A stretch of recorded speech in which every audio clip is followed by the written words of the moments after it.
Hello guys, ഇന്ന് Sunday അല്ലേ? നമ്മൾ ബീഫ് റോസ്റ്റ് തയ്യാറാക്കിയാലോ?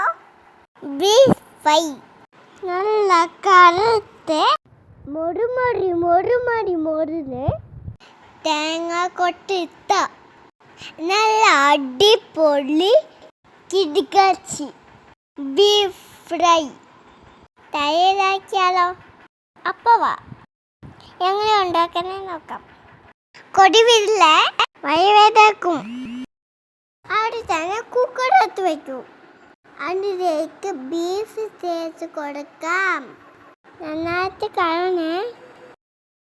ഇനി ഇതിലേക്ക് 4-5 വെളുത്തുള്ളി ചേർത്ത് കൊടുക്കാം.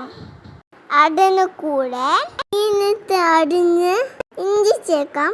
കറിവേപ്പില ചേർക്കാം. ഇനി മസാല ചേർത്ത് കൊടുക്കാം. ഞാനിവിടെ ബീഫ് മസാല ഒരു സ്പൂണിട്ട് കൊടുക്കാം. അടുത്തതായിട്ട് മുളക് പൊടി, മുളക് പൊടി 1 സ്പൂൺ ചേർക്കാം.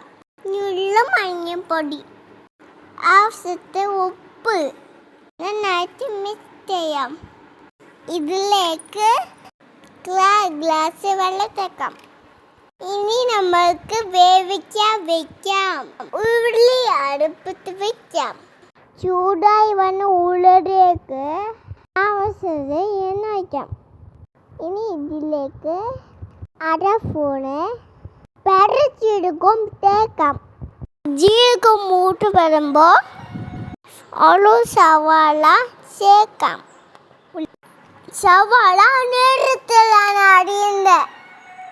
ഇനി ഇതിലേക്ക് ഒരു പച്ചമുളക് ഇട്ട് കൊടുക്കാം. കൂടെ കറിവേപ്പില നന്നായിട്ട് ഇളക്കി കൊടുക്കാം. ഒന്ന് മുറിഞ്ഞ് വരട്ടെ. ബീഫ് വെന്തു മുറിഞ്ഞ് വന്നേക്ക് മസാല ഇട്ട് കൊടുക്കാം.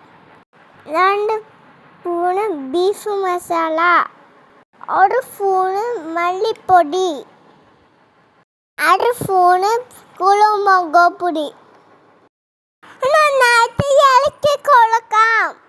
മസാല നന്നായിട്ട് മൂത്ത് വരുമ്പോൾ നമുക്ക് ബീഫ് ചേർത്ത് കൊടുക്കാം.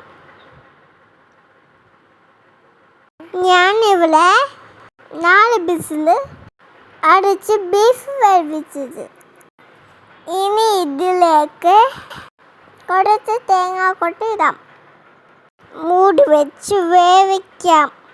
ഇപ്പം കണ്ടോ, എനിക്ക് തെളിഞ്ഞ് വന്നു. ഇനി കടുപ്പ് ചേർക്കാം. ഇളക്കിയിട്ടേ ഇരിക്കാം. കറിന് പോവാണ്ട് ശ്രദ്ധിക്കണേ. ഇളക്കിയിട്ടേ ഇരിക്കാം. ഇളക്കി വെള്ളോട്ട് വട്ടിച്ച് കടുപ്പിച്ച് അങ്ങോട്ട് വാങ്ങി വയ്ക്കാം. അങ്ങനെ നമ്മളെ അടിപൊളി ബീഫ് ഫ്രൈ തയ്യാറായി. എങ്ങനെയുണ്ട്, കൊള്ളാമോ? ഇഷ്ടപ്പെട്ട ഉണ്ടാക്കി നോക്കണേ. നല്ല ചൂട് പൊറോട്ട കൂടെ ബീഫും എൻ്റെ മോനെ നോക്കണേ വയ്യ. തയ്യാറാക്കി നോക്കണേ. പുതിയ വീഡിയോ ആയിട്ട് വരാം. ഈ വീഡിയോ ഇഷ്ടപ്പെട്ടാൽ ലൈക്ക് ചെയ്യണേ, ഷെയർ ചെയ്യണേ, ആ ചാനൽ ക്ലബ് ചെയ്ത് ചെയ്യണേ. അപ്പം നാളെ കാണാം. ബൈ.